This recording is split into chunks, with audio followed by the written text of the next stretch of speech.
Hey, welcome to Footy Fin, and I want to preview the Wallabies game against France happening this Saturday evening at 9 p.m. French time. I want to run over the squads, few reflections on the year, and a couple of predictions about the game. Obviously, the Wallabies are in a bit of a deep chasm at the moment, a bit of a low. They're potentially, if they don't win this game, they will have lost four in their tour of Britain, Ireland, and France.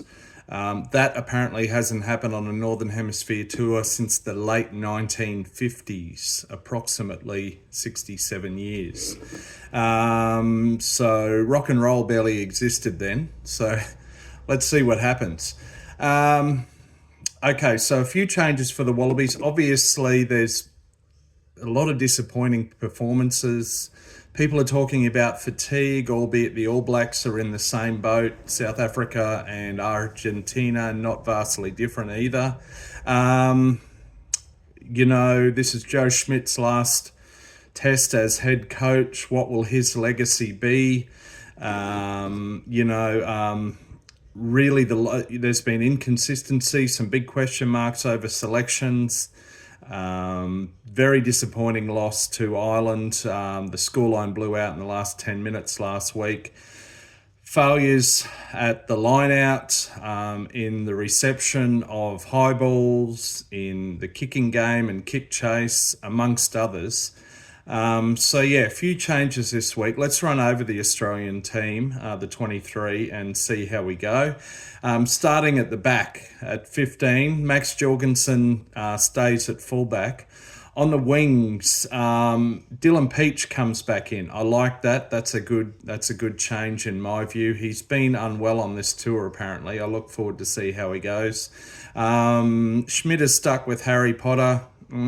I'm not really sold on Harry Potter, at least as a starting winger. Daungunu's gone back to the bench. The familiar centre pairing that we've seen throughout much of this season, Lenny Kitau at 12, Joseph Suali'i at 13. In the halves, we're back to Gordon and Gordon. So Jake Gordon, in the absence of Tate McDermott, or a better option, and Carter Gordon coming back in. As we know, Carter Gordon hadn't played rugby for about 18 months. He switched to NRL, had a freak spinal injury, spent much of this year bedridden, came back and played one or part of one NRL game at the end of the season in the centres. But desperate times call for desperate measures, and the Wallabies and Rugby Australia are certainly desperate when it comes to the critical fly half position. For reasons unknown, James O'Connor came in for one test, started against Ireland. Now he's been dumped or sent back to Leicester. Maybe that was an under-the-table deal with Leicester, whose head coach, Jeff Parling, is ex-Wallabies assistant coach. I don't know. In any case, in the halves, we've got Gordon and Gordon. And I think Carter Gordon is a better option to start at 10 than Tane Edmed, the only other option, with O'Connor being out of the picture. Into the forwards, Harry Wilson at number 8 and captain. Once again, Fraser McWright at 7. He's been one of very few standouts or bright lights throughout this year for the Wallabies. Tom Hooper at 6, so he's shifted back to 6 from the lock position. Nick Frost comes in back into the starting 15 at lock to partner Jeremy Williams. Hopefully that, together with Billy Pollard, might hopefully resolve some of these vital line-out issues that the Wallabies had against Ireland. So Williams and Frost in the second row, or locks. Up front, Teni Alatupo wasn't even in the 23 last week for reasons not really known, apart from maybe rotation.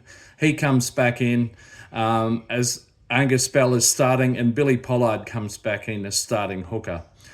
On the bench, Matt Fassler, Aidan Ross, to potentially start his third test, previously from New Zealand. Alan Alatoa goes back onto the bench. He'll give some impact off the bench, as will Rob Valentini and Carlo Tizzano.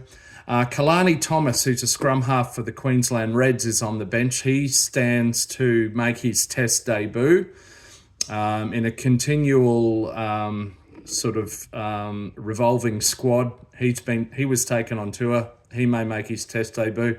All the best to him if he does. Tane Edmed and Filippo Daungunu. So at least on paper, a relatively strong team, with a question mark over 10, potentially due to lack of match fitness and just generally has played one game of rugby in about 18 or 19 months. But yeah, let's see how they go. France, I'm going to run over their starting 15. For some reason, the website I've taken this one from hasn't put their bench on. But even if only to provide an opportunity to say some of these French names, I'm gonna run over them. I do know that Damien Penaud is on the bench. But anyway, beginning at 15, Thomas Ramos, Damien Penaud. Oh no, Damien Penaud's there. Sorry, I don't have the bench in front of me. On the other wing, Louis Bielbiavé. The commentators love saying his name. Let's hear it one more time. Louis Bielbiavé on the other wing. In the centres, Gaël Ficou and Nicolas Depoter. In the halves, Maxime Lucu, Romain Ntamack. Of course, Ntamack is the son of former French player whose first name escapes me right now. I can picture his face. He played in the losing 1999 World Cup final, which the Wallabies won.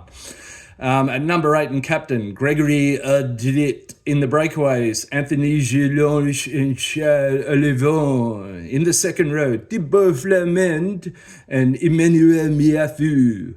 Miafu, of course, is a Polynesian Australian. He learned how to play rugby in southeast Queensland. I think it was Ipswich way, west of Brisbane, that he came from.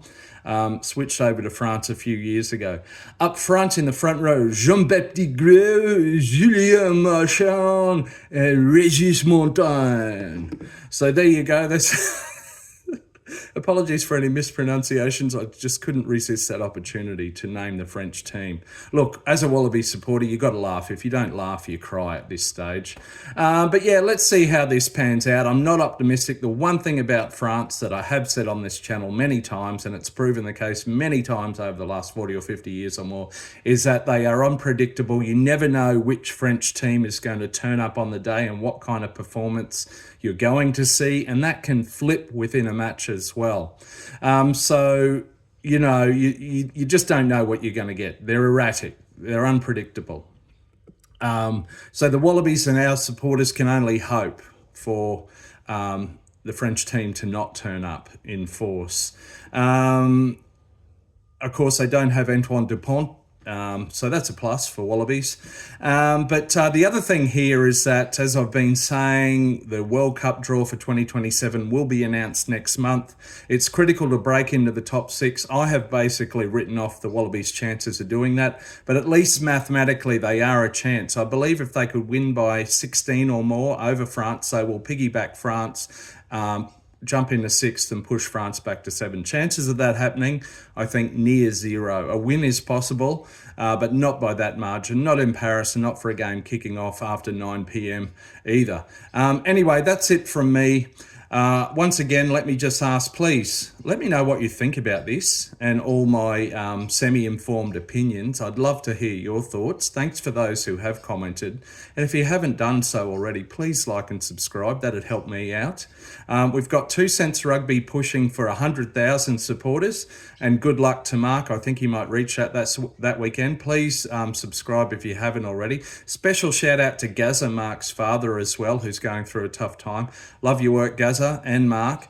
But meanwhile, Mark pushes for 100,000. Footy Fin is pushing for 500 subscribers.